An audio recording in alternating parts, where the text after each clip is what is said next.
She died in my apartment, but never moved out. Now creepy things happen daily. Is she watching me? Hey everyone, I don't really know where else to turn. My friends think I'm losing it. My family tells me I'm just stressed, but I know what I'm experiencing is real. I need to write this down, partly to process it, partly as a warning. And maybe, just maybe, someone here will have some advice or understand. Sorry if this gets long, but I need to get it all out. I'm typing this from a cheap motel room, shaking, and I haven't slept properly in weeks. It all started when I moved into apartment 4B. I guess I should start from the beginning. About 2 months ago, I finally landed a decent job in a new city. It wasn't a dream job, but it was a step up, and more importantly, it was a chance to start fresh. After a pretty messy breakup, I needed a change of scenery badly. Finding an apartment, though, that was the real challenge. The market was insane. Everything was either ridiculously expensive or looked like it was about to collapse. Then I found it. Apartment 4B. It was in an older building, one of those brick ones, with a bit of character, maybe a little rundown around the edges, but solid. The listing photos looked okay, nothing special, but the price was unbelievably good for the area, almost too good to be true. I should have listened to that little voice in my head, but I was desperate and excited. I met the landlord, Mr. Henderson, an older guy who seemed pleasant enough, if a little quiet. He showed me around. The apartment was bigger than I expected. Hardwood floors, a bit scratched, but hey, decent-sized windows, even a small balcony overlooking a patch of trees behind the building. It definitely needed a good cleaning and a coat of paint, but it felt okay. It felt like a place I could make my own. It's a steal, really, Mr. Henderson said, running a hand over the dusty mantelpiece. Previous tenant was here for years. Quiet lady, moved out quite suddenly a few months back.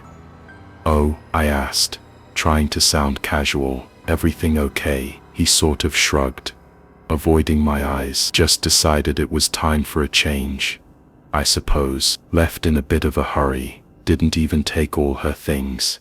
Had to clear some stuff out. He gestured vaguely. Anyway, it's been empty since then. Needs a tenant. Again, maybe a small red flag, someone leaving suddenly. But I brushed it off. People move unexpectedly all the time. I was just thrilled to have found something affordable. I signed the lease pretty much on the spot. Move-in day was exhausting but hopeful. I scrubbed the place from top to bottom. The bathroom tiles had a faint pinkish tinge I couldn't quite get rid of, and there was a weird faint smell in the bedroom closet, kind of like old perfume.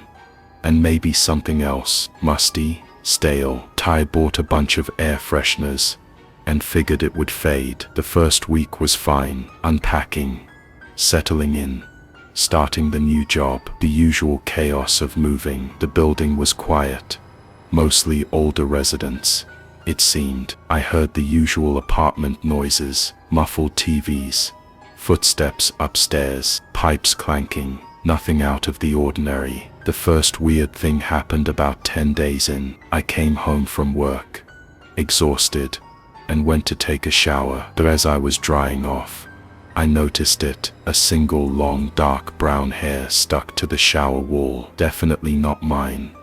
I have short blonde hair. I figured maybe it was missed during cleaning, or maybe it came from the previous tenant and got lodged somewhere weird. I wiped it away and didn't think much more about it. A few days later, I was cooking dinner and dropped a spoon. It rolled under the gap beneath the kitchen cabinets. Annoyed, I got down on my hands and knees with my phone flashlight. As I fished out the spoon, my light caught something else tucked way back in the corner. A small tarnished silver locket on a delicate chain. It looked old. I pulled it out. It wouldn't open. Seemed stuck shut. It felt strangely personal. I couldn't imagine someone leaving something like this behind accidentally, especially if they left in a hurry. I put it in a drawer thinking maybe I should try to return it to Mr. Henderson for the previous tenant, Eleanor Vance.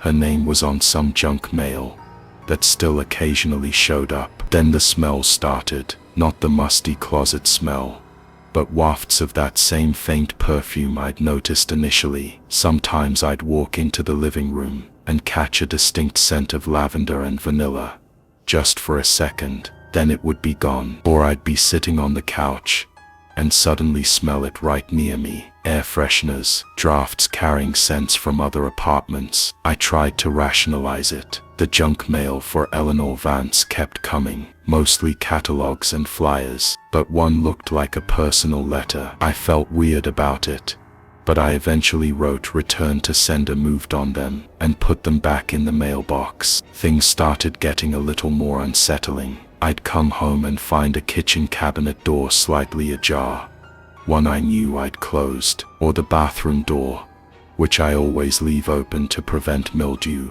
would be shut tight. Little things easily dismissible. Maybe I was just forgetful, stressed from the new job. One evening, I was watching TV. I live alone. Remember, complete silence, except for the show. And then I heard it. A soft sigh, seeming to come from the corner of the room behind me. I froze. My blood ran cold. I muted the TV, listening so hard my ears hurt. Nothing, just the hum of the refrigerator, the distant traffic. My heart was pounding. Hello, I whispered, feeling ridiculous. Silence. So I told myself it was the pipes, the building settling, anything but what I thought it was. But the feeling of not being alone started to creep in and take root. I started noticing cold spots, not just near the windows, but random patches in the middle of the room. One minute I'd be comfortable, the next a wave of unnatural chill would wash over me, raising goosebumps on my arms. Even on a warm evening, it would linger for a few seconds, then vanish. Then came the incident with the toothbrush. This was when things went from vaguely unsettling to genuinely creepy. I keep my toothbrush in a holder on the bathroom sink. One morning, I went in, and there were two toothbrushes in the holder, mine, and an older, slightly worn one with clear bristles. Not fancy, just a basic brush. It wasn't mine. It hadn't been there the night before. I live alone. There is no way anyone else could have put it there. I snatched it out, my hand trembling, wrapped it in toilet paper, and threw it straight into the trash outside my apartment door. I felt violated. How? Why? Was someone messing with me? Was there a spare key floating around? I checked the locks. They seemed fine. I even pushed a chair under the doorknob that night, feeling paranoid. I tried talking to my co-worker, Sarah, about it. I kept it vague, mentioning weird noises and feeling spooked. She laughed it off. Old buildings are creepy, Alex. It's probably just settling. You'll get used to it. Or maybe it's haunted. She winked. It wasn't funny. I decided to do some digging online. I searched for the address, the building's history. Nothing unusual came up. Then I searched for Eleanor Vance and the city name. I found a few results, mostly generic stuff, but then I found an online obituary notice. Eleanor Vance died 3 months ago. The age matched someone who could have lived here for years. The date matched when Mr. Henderson said she moved out. She hadn't moved out. She had died here. The obituary didn't list a cause of death or location, just the date and funeral home information. A cold dread washed over me. Mr. Henderson had lied. Why? To rent the apartment faster, to avoid spooking potential tenants. Suddenly the cheap rent didn't seem like such a bargain. Suddenly, the faint smells, the misplaced objects, the toothbrush, it all felt different. Darker. The activity ramped up after that. It was like acknowledging her, even just in my head, had somehow encouraged her. Whispers became more frequent, not distinct words, usually, just soft, sibilant sounds right at the edge of hearing. Sometimes, late at night, lying in bed, I'd hear what sounded like someone humming softly, a simple, tuneless melody coming from the living room. Every time I'd get up to investigate, silence. Objects started moving more obviously, not flying across the room. Nothing that dramatic yet, but things would be definitively not where I left them. My keys, usually dropped in a bowl by the door, would be on the kitchen counter.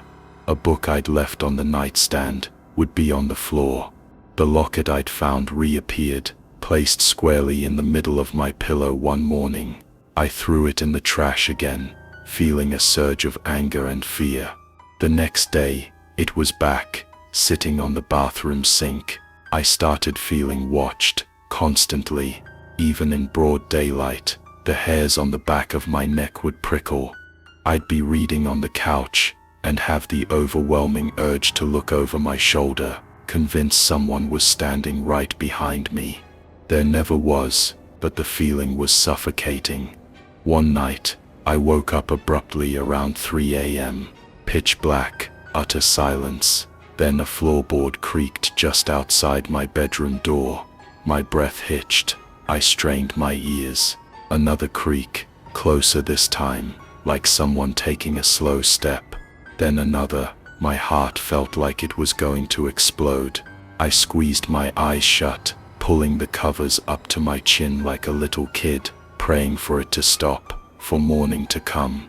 After what felt like an eternity, the creaking stopped. I didn't sleep for the rest of the night. I started leaving lights on, playing music constantly, anything to fill the silence and push back the oppressive feeling. It didn't help much. Sometimes, the music would cut out abruptly, or the lights would flicker erratically. I tried talking back. One afternoon, feeling particularly creeped out, after finding my closet door wide open, I snapped, "Leave me alone." I yelled into the empty apartment, "This is my home now, you need to leave." The air instantly grew heavy. A wave of intense cold swept through the room, far colder than before. And then, from the corner of my eye, I saw it, a flicker of movement, a tall, indistinct shadow detaching itself from the deeper shadows near the window. It wasn't just a trick of the light, it was shaped, vaguely humanoid.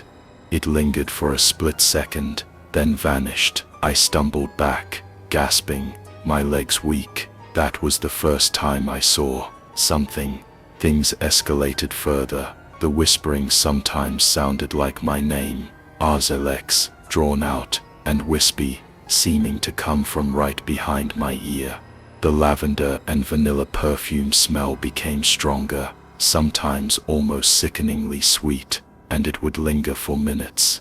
I started smelling other things too, occasionally, a faint, unpleasant metallic scent, like old blood. One evening, I was taking a shower, the bathroom filled with steam. As I reached for my towel, I saw it traced on the fogged-up mirror, the word mine, simple, clear letters, formed in the condensation. I stumbled out of the bathroom, not even bothering to dry off properly, heart pounding. I locked myself in the bedroom. When I finally mustered the courage to go back hours later, the mirror was clear, the steam long gone. I confronted Mr. Henderson. I cornered him near the mailboxes one afternoon. "Mr. Henderson, we need to talk about apartment 4B. He immediately looked uncomfortable. "Is there a problem with the plumbing? I can call someone." "No." I cut him off. "It's about the previous tenant, Eleanor Vance." His face paled slightly. "What about her? You told me she moved out. She didn't move out, did she?" "She died." "Did she die in the apartment?" He wouldn't meet my eyes. He shuffled his feet. "Look, that's really none of your business. It was natural causes, very peaceful, happened months ago. The place has been thoroughly cleaned and vacant since. Something is wrong in that apartment, Mr. Henderson." I insisted. my voice shaking slightly. Weird things are happening. I think she's still there. He actually scoffed, though it sounded forced. Don't be ridiculous. Old buildings make noises. You're probably just spooked being in a new place. He started edging away. If you're unhappy, the lease agreement is quite clear about breaking it early. But frankly, you won't find anything else at this price. He basically hurried off, leaving me standing there feeling foolish, but also deeply disturbed by his reaction. He knew, or at least he suspected enough to lie about it. The activity seemed almost angry. After my confrontation with Henderson, one night, I was jolted awake by a loud crash from the kitchen. I crept out of bed, grabbing a heavy flashlight. Several pots and pans had been thrown from the drying rack onto the floor. The cabinet doors were all hanging open. Nothing else was disturbed. It felt malicious, targeted. Another time, I was trying to sleep, and I felt the distinct sensation of fingers brushing through my hair. Just a light, fleeting touch, but it sent ice water through my veins. I didn't dare open my eyes. I just lay there, rigid with terror, until the sun came up. The breaking point came 3 nights ago. I was exhausted, running on fumes and caffeine. I finally drifted off around 1 a.m. I woke up suddenly, not sure why. The room was dark, but not completely. Moonlight filtered through the window, and standing at the foot of my bed was a figure. It was tall and thin, indistinct, like coalesced shadow, but undeniably shaped like a person, a woman. I couldn't make out features, just a silhouette against the dim light, but I could feel it looking at me. An overwhelming sense of sadness, loneliness, and something else, anger, radiated from it. I was paralyzed. I couldn't scream, couldn't move, could barely breathe. We just stayed like that, for what felt like hours, me frozen in terror, it just standing there, watching. Then slowly, deliberately, it raised a shadowy hand and pointed towards the bedroom door, as if telling me to get out, or maybe telling me it wasn't leaving. The spell broke. I scrambled backwards off the bed, hitting the floor hard. I crab walked away, keeping my eyes fixed on the spot where it stood. It didn't move. I fumbled for the light switch, flicked it on. Nothing. The room was empty, just the indentation on the carpet where something heavy might have stood. But the feeling was still there, thick, cloying, angry. That was it. I couldn't stay another second. I grabbed my phone, my keys, my wallet, and ran. I didn't pack anything, didn't stop to think. I flew down the 4 flights of stairs, burst out into the night air, and didn't stop running until I was several blocks away, gasping for breath, under a streetlight. I called the only friend I'd confided the weirdest stuff in, sobbing hysterically. She calmed me down, agreed to meet me, helped me find this motel. So here I am. 2 days later, I haven't been back to the apartment. My stuff is still there. My clothes, my computer, everything. The thought of going back, even in broad daylight, makes me physically ill. Henderson has called a few times. I haven't answered. What do I even say? Sorry. I had to flee because the ghost of your previous tenant, who you lied about, is haunting me. I know how crazy this sounds. Part of me keeps trying to find rational explanations, but I just can't anymore. The toothbrush, the locket reappearing, the writing on the mirror, the figure at the foot of my bed. It wasn't stress. It wasn't the building settling. It was Eleanor. She never left, and she doesn't want anyone else living in her space. Maybe she died lonely and sad, and now she's resentful. Or maybe she doesn't even know she's dead. I don't know. All I know is that apartment isn't empty. Has anyone else experienced anything like this? Especially after someone died in the place. Is there anything I can do? How do I get my stuff back without going back there alone? Do I try to get the place cleansed? Do I just cut my losses and run? Leave everything behind? I feel like I'm going crazy, but I know I'm not. That apartment is wrong. She's still there. Please, any advice would be appreciated. I'm terrified to sleep, terrified to be alone, and terrified of what happens next. Did she attach herself to the apartment? Or could she attach herself to me? The thought makes me feel sick. Did you feel it too? That cold dread settling in while you listened? Maybe she's not just confined to apartment 4B anymore. Maybe stories like this invite things in. If you felt that chill, go ahead, hit like, whatever is listening, know you heard, and subscribe if you think you can handle more tales from places where the doors don't lock properly and the whispers never quite stop. Ring the bell. Maybe the sound will mask the creaks in your own floorboards tonight. Or maybe it just signals that you're awake. There are more stories waiting in the dark. Be careful what you invite in. Sweet dreams, or whatever takes their place.